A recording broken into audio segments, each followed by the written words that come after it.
पढ़ाई मुश्किल सी लगती है और आप बहुत मेहनत से पढ़ते हैं। कब किसे क्या सीखना और सिखाना है, इस पे ही निर्भर करता है कि आप उसे कैसे सिखाना है। सीखने की जो प्रक्रिया प्रकृति प्रदत्त है हम लोगों को, उसको हम इन्हेंस कर सकते हैं कुछ लर्निंग टेक्निक के साथ में। जो लोग स्कूल कॉलेज नहीं जाते हैं, वो भी तो सीख जाते हैं। तो सच और अनुभव को अपनी अगली पीढ़ी तक पहुंचाने का सबसे अच्छा तरीका माना जाता है स्टोरी टेलिंग। रामायण है, महाभारत है, पंचतंत्र की कहानियां हैं, बैताल पच्चीसी है। ये ऐसी कहानियां हैं जिनमें बाहुबली जो मूवी है वो कर क्या रही है, वो एक स्टोरी टेल कर रही है ऑडियो विजुअल माध्यम से। जैसे अभी कोविड वाले टाइम में जो है ये किया था, बहुत सारे रिसर्चर एक साथ बैठे, बहुत सारा ब्रेनस्टॉर्मिंग किया, या मानव सभ्यता की शुरुआत कैसी हुई होगी, ऐसे बड़े प्रश्नों के लिए जो है हमें अनुसंधान या रिसर्च का जरूरत पड़ता है। वो डिबेट जो आप टीवी पे देखते हैं ना, बहुत सारे लोग बैठ के एक विषय पे जो है तिल का ताड़ बना रहे होते हैं। एक अच्छा श्रोता जो होता है ना, वही एक अच्छा वक्ता हो सकता है। मोती जी सबसे अच्छे पब्लिक स्पीकर हैं, ये हम लोगों को स्वीकार करना चाहिए। नमस्कार, मैं उपेंद्र कुमार पुनः स्वागत करता हूं आपका समाधान में। तो आज इस वीडियो में हम देखेंगे सीखने के वो 11 तरीके, वो लर्निंग टेक्निक जो हमारे लर्निंग को इनहेंस करेंगी, बढ़ाएंगी और हम बड़ी आसानी से जो है पढ़ने को आसान बना लेंगे। तो आइए हमारा साथ बना रहे, इसके लिए जो है चैनल आप सब्सक्राइब कर लीजिए। और बेसिक जो 3 टाइप ऑफ लर्निंग होता है, यानी आधारभूत तरीके जिससे आप कुछ भी सीखते हैं, उसके बारे में हम पहले देखते हैं। पहला तरीका होता है जिसे हम पैसिव लर्निंग बोलते हैं। यहाँ आप एक स्पेक्टेटर होते हैं, एक दर्शक होते हैं। सामान्य रूप से जब भी आपने स्कूल क्लासेस ज्वाइन की होंगी या कॉलेज पे अगर लेक्चर्स सुने हैं, तो वहां अगर आप स्टूडेंट के एंड पे हैं, तो ये जो है पैसिव लर्निंग का तरीका है।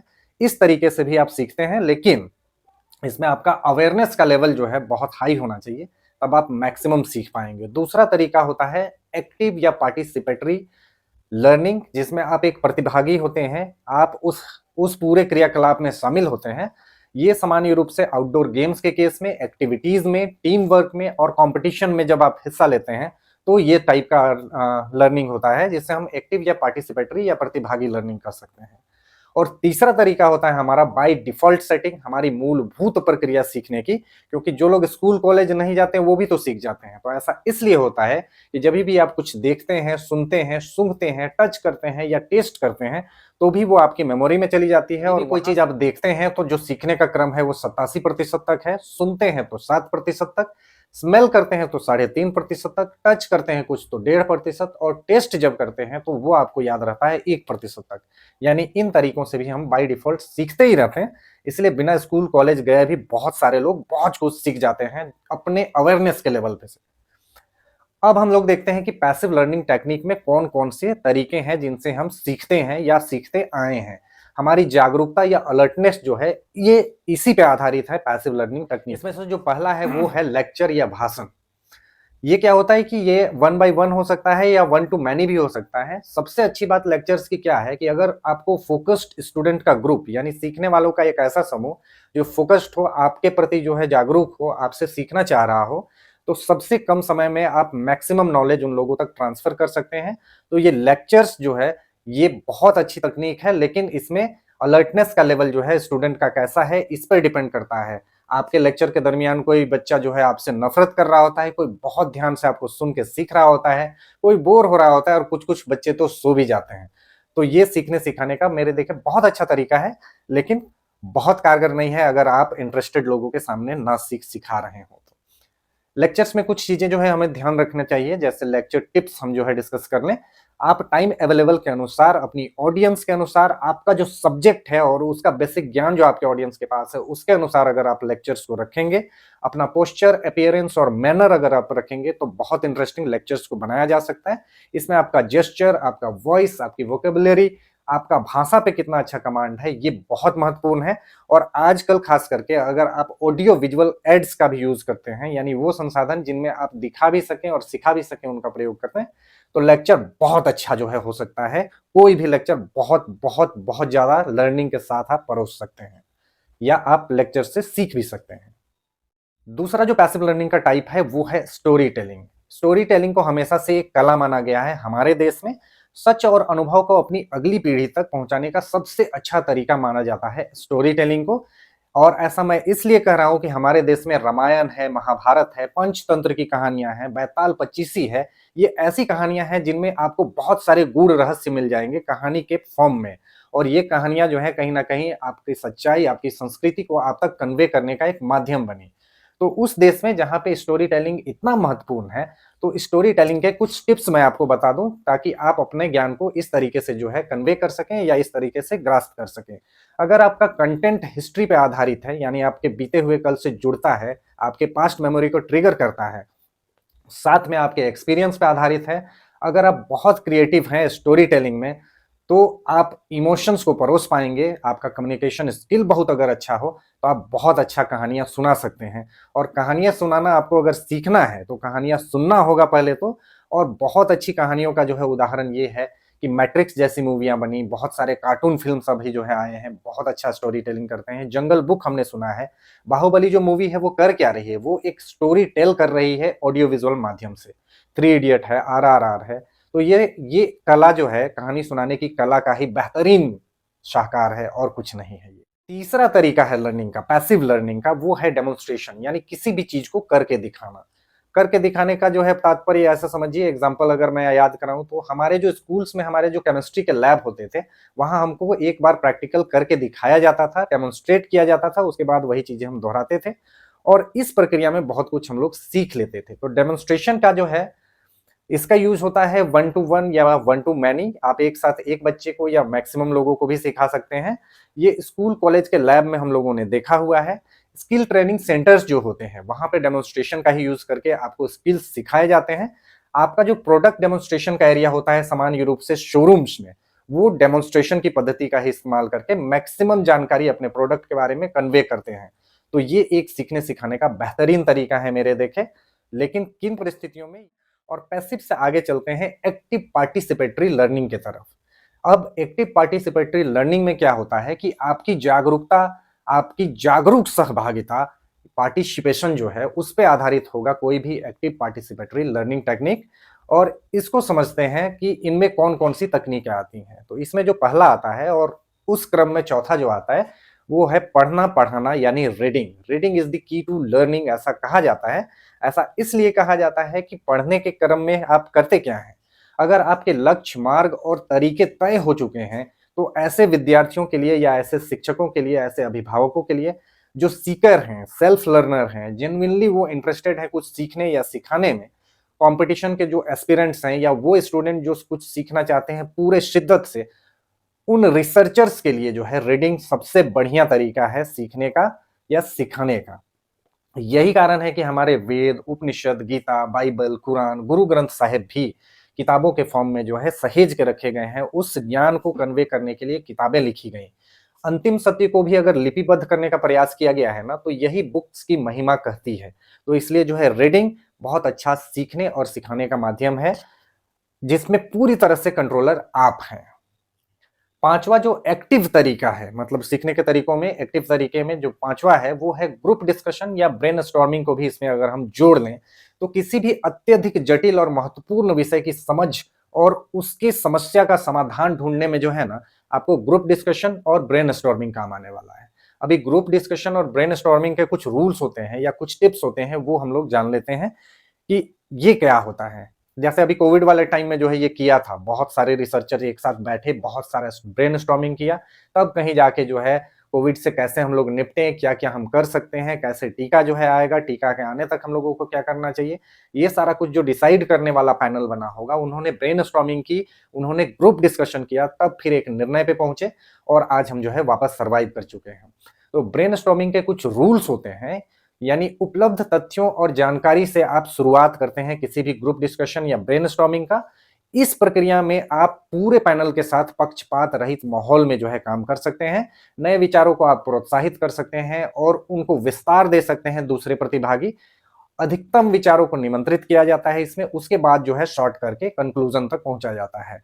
ये 1 by 1 और 1 at a टाइम कन्वर्सेशन का जो है, अगर रूल आप फॉलो नहीं करेंगे तो कोई भी ब्रेनस्टॉर्मिंग या फिर ग्रुप डिस्कशन फेलियर की तरफ चले जाएगा।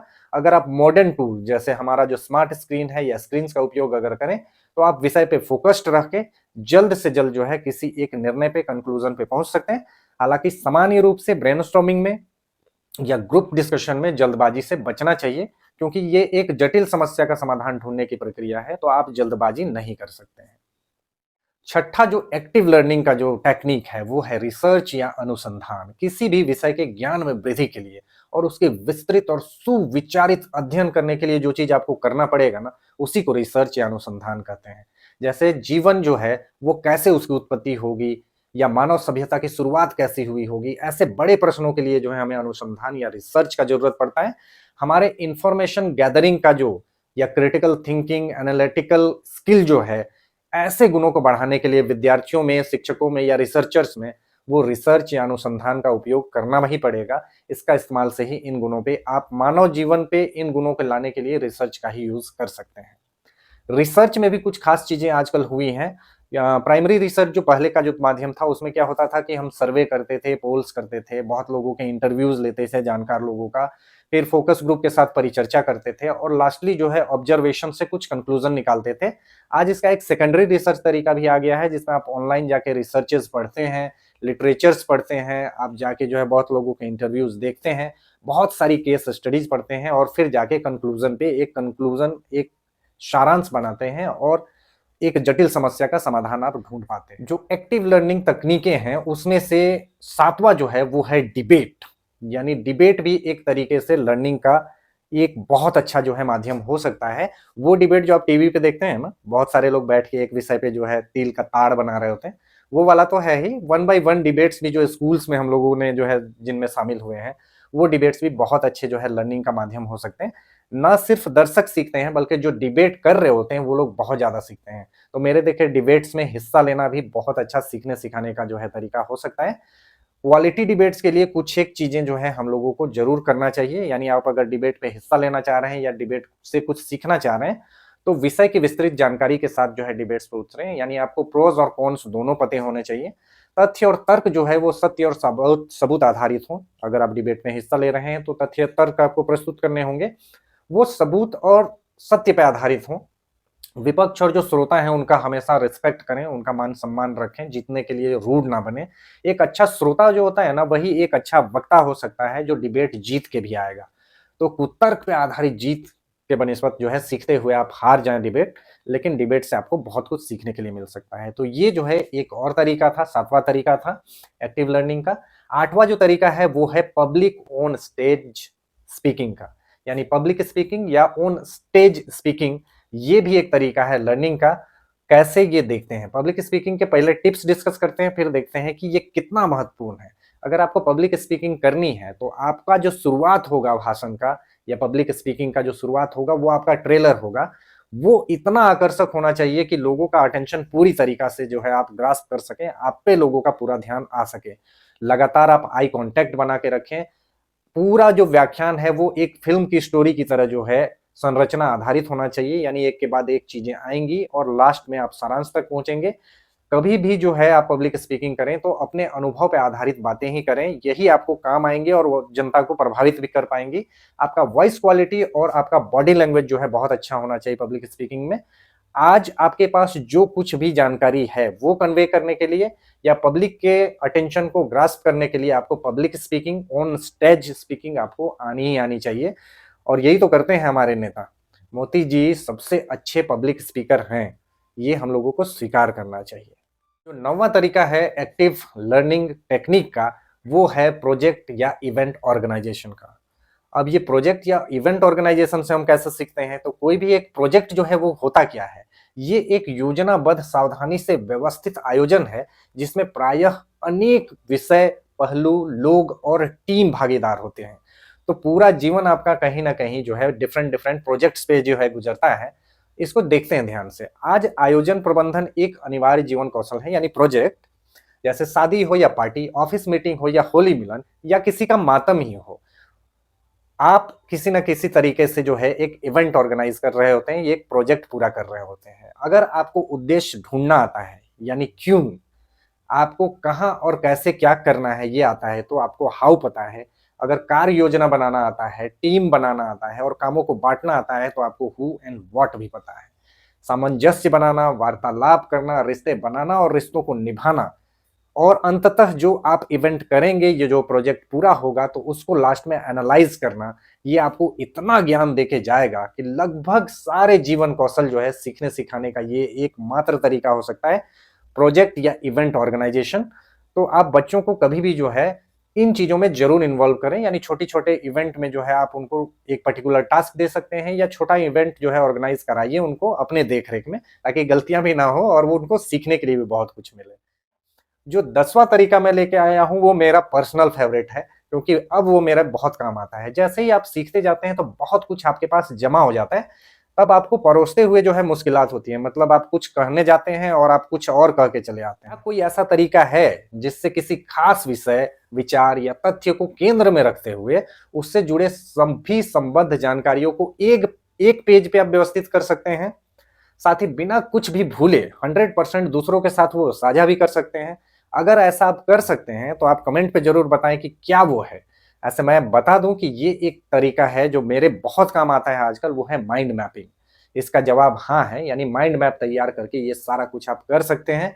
यानी एक बहुत माने केंद्र में एक विषय रख के उसके इर्द-गिर्द जो है बहुत सारा कुछ आप कर सकते हैं सिर्फ़ एक पेज। 2023 को लेके मेरे करियर के कुछ गोल्स हैं और उनको मैं कैसे पूरा करूँगा, वो हेल्थ को लेके मेरे कुछ गोल्स हैं और उन्हें मैं कैसे पूरा करूँगा, वो वाला हिस्सा।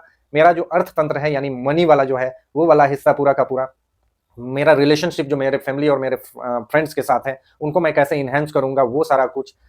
माने शारीरिक रूप से, मानसिक रूप से मैं अपने आप को कैसे फिट रखूँगा, फन के लिए क्या करूँगा, कहाँ घूमने जाऊँगा, ये सारा कुछ जो है एक पेज में आप माइंड मैप बना के जो है वो कर सकते हैं। मैं जो है यहाँ पे फ़ोटो लगा दूँगा, आप देख लें। अब जो है समाधान बोनस एक दे देता हूँ।